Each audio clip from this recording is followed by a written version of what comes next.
Welcome to the Embodied Empath Podcast, the space where sensitive, intuitive women learn to regulate their nervous system, heal anxiety, and live with grounded confidence. I'm your host, Valerie Lundgren. Let's begin. All right, my loves. Let me ask you something.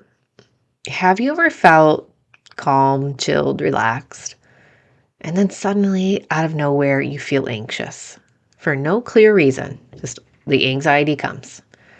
Or maybe you walked into a conversation. You're having a conversation with somebody, or you hear a conversation with somebody else, and you start feeling like heavy, just irritated or drained, even though nothing bad was really said. Or you might notice sometimes your body tenses in moments when people walk into the room. If that sounds familiar, this episode is for you. Welcome back to the Embodied Empath Podcast, and I'm your host, Valerie Lundgren. And today, we're talking about something empaths and sensitive women experience every day, but rarely we have the language for. And that's emotional absorption.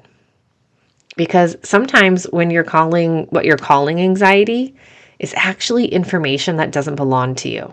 It's energy and emotions that you're taking on from somebody else.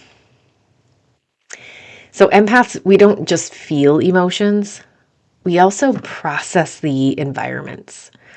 So your nervous system is not only responding to your inner world, it's constantly scanning the emotional field around you. So you're not imagining it. This isn't like the crazy one in the family. This is biology. This is real science of what's happening here. So let's break this down in more of a grounded way. So empaths often have this heightened mirror neuron activity. Kind of mentioned that earlier in the other podcast. The brain cells respond for empathy and emotional attunement. That's what this is about. That's the mirror neuron, is where the brain cell that is responding to empathy and emotional attunement. You also have a highly sensitive amygdala, right? So we have a faster threat detection. And you have an overactive neuroception system. And that's the body's subconscious scanner for safety or danger. Neuroception does not ask, is this emotion mine? It asks, is there anything here that could be a threat? So for empaths, emotional tension registers as potential danger. It doesn't matter whose it is. So when someone feels stressed, angry, disappointed, or dysregulated, your body is responding as if you are the one under threat. Before thought, before logic, before choice. So most empathetic women learned early that reading the room kept them safe. Also, anticipating others' needs prevented the conflict. And being emotionally available earned connection. Staying regulated for others meant belonging, meant connecting. This wiring often begins in childhood. And it's not because your caregivers were bad, but because your nervous system learned survival through attunement. So that becomes where very much, I think, almost every empath will raise their hand and say, yeah, this is me. People pleasing becomes your go-to. Emotional over-responsibility, feeling like you constantly have to take care of everybody in emotional ways. Carrying the mood of the room. So always kind of keeping things even, right? Like being that even keel regulator. And that also is, we're kind of always feeling on the edge around certain people. So we kind of notice there are some people where we really feel safe and others where we may not. And your body learned, if I stay alert, I stay safe, right? So that's why we're always in this like heightened state when we're around others. So this comes up a lot when I talk with clients about like going to um, concerts or going to a big grocery store or going to any kind of big metropolitan area, it can feel really overwhelming and draining. And, you know, sometimes empaths can actually feel sick from being in so many emotional environments that it's just so draining for the whole body. So we want to start understanding this and get some signs to help you understand when the feelings are yours and when they're not yours. So here's how we tell.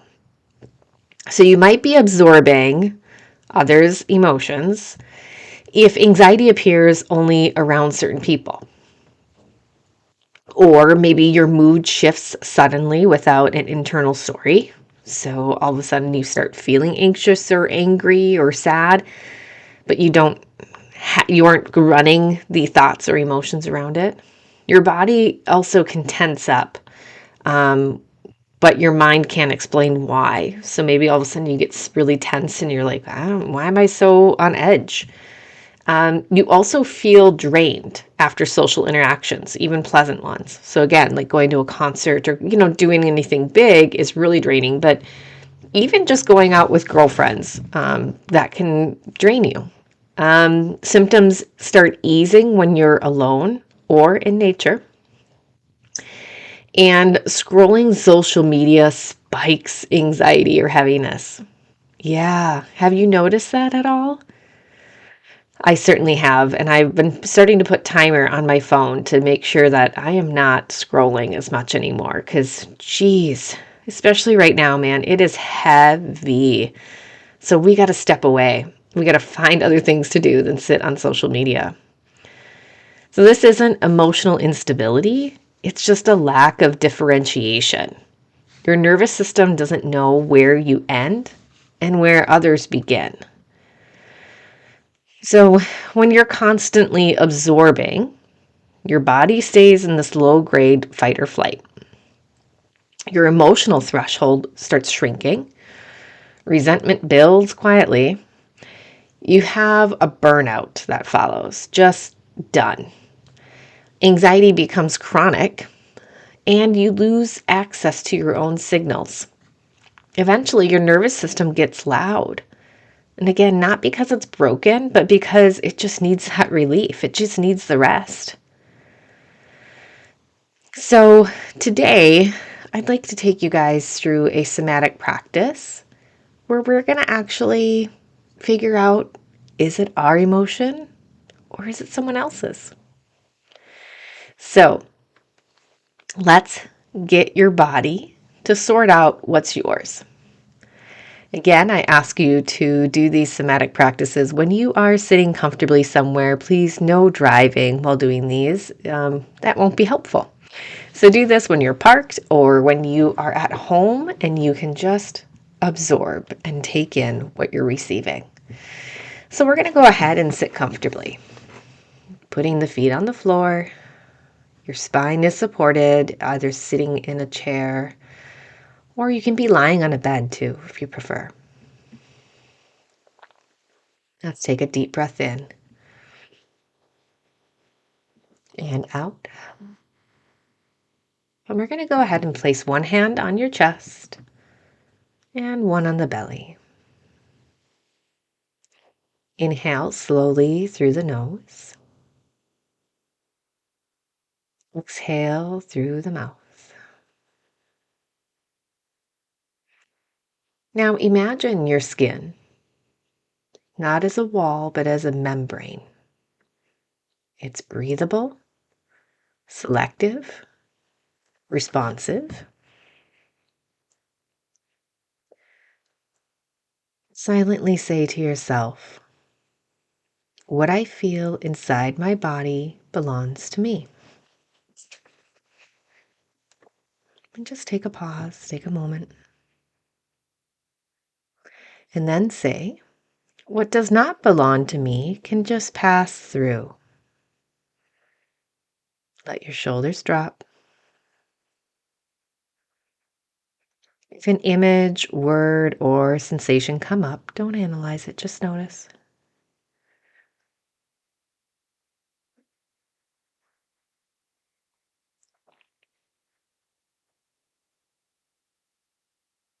Now gently shake out your hands, and then kind of tap your feet or move your feet a little bit. Take some deep breaths and tell the nervous system, I am separate. I am safe.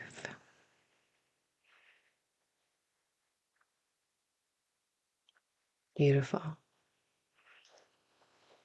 One way that we can start kind of understanding and checking in more with our body is when you start feeling the anxiousness or the overwhelm, just ask yourself, take a pause, take a moment, take a breath, and you can ask the body, ask your higher self, your intuition, is this my anxiety or is this someone else's? And just see what answer comes up. And if it's somebody else's, then we respond with, what does not belong can pass through me. And imagine it with a breath coming through the skin or coming out your crown or down your root and into the earth. Now, a little bit more complicated way that we could work with it too. I don't know if it's complicated, but a different way is a deeper way. That's what I meant by it. A deeper way of going with this is you could even examine, is this my emotion? Is it someone else's? Now, do I know whose it is? Oh, right. I was in this, area with this person, and this person was really angry. So I'm feeling like it's this person's anger that I'm holding on to. And if you can notice and recognize that person and that person's anger, you can lovingly give it back to them and just say, I release this emotion back to so-and-so. I lovingly give it back to you for you to process on your own. That's the thing with being an empath. One thing that I always teach my clients again is understanding that we continually hold others' emotions, right? Because we want that safety. We want to make sure everything's copacetic and all is good. But we're actually doing a little bit of a detriment to others. If we're taking emotions away from other people, they're not learning, they're not processing, they're not growing, right? So we have to start giving things back to others and not holding and trying to process their emotions. We got to let others process their stuff and learn from their own emotions so that they can grow. So we're kind of doing others a disservice if we're holding on too much to everybody else's stuff. So that's why I like giving a little bit back to them and saying, I lovingly give this emotion back to you. I'll even share a quick little story. I was kind of in the throes of my anxiety, the depth of my anxiety, and having panic attacks almost daily. And one day I was actually feeling really great, hadn't had a panic attack for a long time, and was just painting. I was doing something very relaxing and something that I love doing. And I was painting, and out of nowhere, boom, just this panic and this anxiety washed over me. And it was just insane. But I knew there was something different about it. And I was like, this is not my anxiety. What is going on? And then moments later, I get a phone call from my dad, and he was having a panic attack and asking me for help to work through his panic. So here I was absorbing his panic, and he was an hour away from me. But because we're blood and we're so connected, I was taking on his panic, and I have probably been doing it since childhood, quite honestly. And so I had to take a moment and actually separate and say, okay, he needs to process this. I can't process it for him. So I was giving a little bit more space and permission for him to start processing the anxiety and not making me hold it so much. So just know there is hope. There is a way that we can start breaking away from holding on to the emotions of everybody else. And just know empathy does not mean like you're going to be carrying everything. And empathy does not mean you're fixing everything. Empathy does not mean you're absorbing the pain to prove you care either. True empathy includes boundaries. Because empathy without boundaries is not compassion, it's self-abandonment. And your nervous system knows the difference. Your sensitivity is not the problem. Your lack of nervous system protection is. So when we learn how to differentiate, how to regulate, how to have containment and energetic boundaries, our anxiety will decrease, our energy starts returning, and clarity comes back online. So you don't lose your gift. You finally get to keep it without sacrificing yourself. If this episode helped you understand yourself with more compassion, I hope you stay. This is the work we do here. Go ahead and subscribe so you don't miss what's coming next. Share this with another empath who carries too much. And go ahead and visit my website, mindfulwellness.me, so you can download your free nervous system guide. You don't have to hold everything anymore. Some things were never yours to carry. I'll see you next episode.